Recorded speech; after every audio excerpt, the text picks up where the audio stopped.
Rise and shine, everyone. Time now 6 o'clock here on this Thursday morning, this Friday Junior. Thank you for joining us here on Sunrise. Jason Hackett and Lauren Lemanchek here with you. And man, oh man, when you step outside, make sure you have that light sweater or that coat on.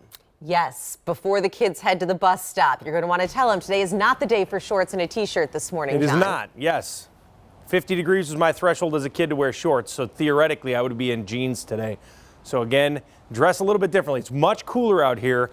We still have those frost advisories until 8 o'clock this morning. Now, I've been watching closely the temperatures to see if frost set up. I have not seen a lot of frost here. We've hovered the low 40s. Chilly, yes. Frost, no. Northern Minnesota, where we do have the advisories again, a couple of partly cloudy skies holding you in the 40s. 43 in Brainerd, 43 in Bemidji. The cold spot is actually Wilmer at 39, a little lower lying elevation there. 46 to 60 today. Winds are not going to be as strong in the metro, but southwest of us, when you get down towards Wilmer or Marshall, winds over 35 there. And we'll be tracking a little bit of rain possible here this evening. We'll time it out for your forecast coming up. Cece, good morning. Hey, good morning. 6:01. Hope your day's off to a good start. Taking a look here at the Laurie Hill Tunnel. A very good time to hit this part of town because it's not too busy and it's right before buses start getting out in that area. Taking a look here at some of the more major ways to take your commute to work. Things are very green this morning, not seeing any crashes. The one crash that I did see cleared up pretty quickly up in the Coon Rapids area. If we take a look at the bigger maps, they are coming up from Jordan, Waconia, Lakeville, the Faribault area. Good morning to you there. Even Hastings into the main metro. Things are looking really great as well. I do want to talk about construction that's happening this weekend. Even though it's only Thursday, we're having talks about closures on 494, 94, and 35E. So stick around for that today. Jason. All right, Cece, we'll talk to you soon. Thank you. Taking a live look from our nation's capital here, where in just a few hours, Senators Amy Klobuchar and Tina Smith will deliver speeches on the Senate floor pushing for stronger gun safety laws. This all comes more than 1 week after a shooter opened fire at Annunciation Church, killing 2 children and leaving dozens injured. Vice President J.D. Vance visited the church just yesterday, speaking with the families and victims affected by this tragedy. Michelle Beck joins us now in studio with more on his visit and the response it's drawing. Michelle? Well, guys, the vice president met privately with Annunciation Church leaders and the parents of the 2 children who were killed in the attack. Here is the vice president and second lady just before that meeting, leaving flowers outside the church. His staff say they also went inside the sanctuary where kids and other worshipers last week were shot.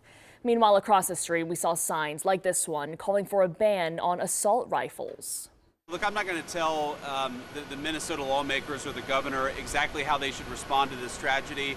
I think that there's a strong desire from across the political spectrum to do something so that these shootings are less common. I think that it's important that they actually take steps that are durable, that are going to work. But besides that, I'm not an expert in Minnesota law. I won't pretend to be. I would just say take the concerns of these parents seriously. In response to his visit, the chair of the Minnesota DFL said this in part: "We are past the point of showing up with hollow words and empty hands. This appearance is a waste of taxpayer dollars." Now that prompted the GOP to then say this: "The real hollow words come from the DFL. They had the power and chose to do nothing." So guys, quite the back and forth sparked by this visit. We know the Vances also met with a 12-year-old who, according to an online fundraiser, was shot while protecting another student. Guys, her parents had a very powerful message, including a letter given to the vice president. And so we're going to hear a portion of that coming up in the next half hour. And you heard there from the VP. Hopefully these politicians are taking these concerns from these parents seriously here. Michelle, we'll talk to you soon. Thank you. Well, right now, the Annunciation community is preparing for another difficult day. The funeral for 8-year-old Fletcher Merkel will be held on Sunday at Mount Olivet Church in South Minneapolis.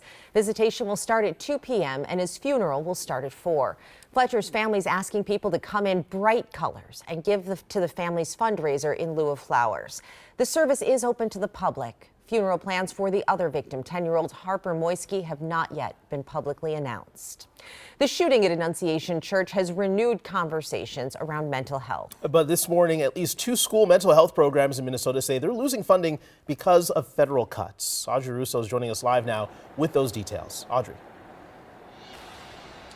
Yeah, Jason, Lauren, at the end of this year, Minneapolis and St. Paul Public Schools will lose mental health programs that were established by a bill signed by former President Biden in 2022. This bipartisan bill was crafted in response to the Uvalde, Texas school shooting, specifically with the goal of combating gun violence.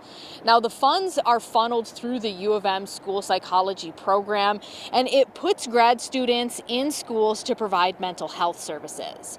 Now, fast forward to the Trump administration in 2025, a Department of Education spokesperson argued in a statement that the money won't be canceled, but rather re-awarded, saying, quote, "This is a departure from the Biden administration's implementation of the program that instead focused on illegally awarding grants based on the mental health professional's race or sex."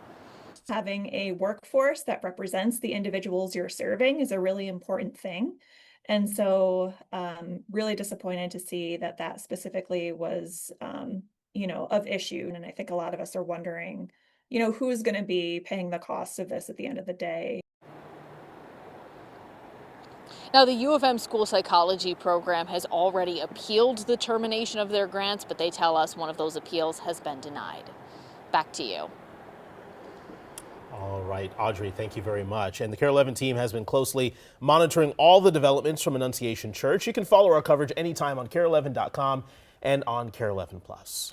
6:06 now, and this morning we're waiting for charges to come down for a man accused of poisoning and killing his roommate with a heavy metal earlier this summer.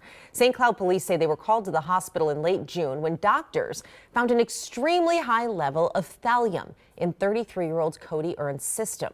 Ernst later died. Well, in the last 24 hours, police announced they've now arrested Ernst's then roommate after an investigation involving several state agencies and the FBI. We have new video this morning of brand new police technology being deployed in Eagan for the very first time. Police successfully stopping a car chase with one of their squads. Take a look. Check for that model.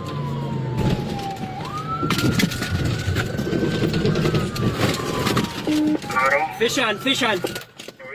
Interesting stuff there. So that device that you're seeing is called the grappler. Officers use it to latch a strap onto a vehicle's rear wheels and then bring it to a complete stop, as you saw. Eagan police say they were the first Minnesota department to get the grappler in June.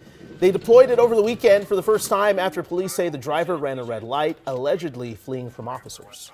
Well, if you bought a Powerball ticket, unfortunately, you are not a billionaire this morning. Still have to go to work today.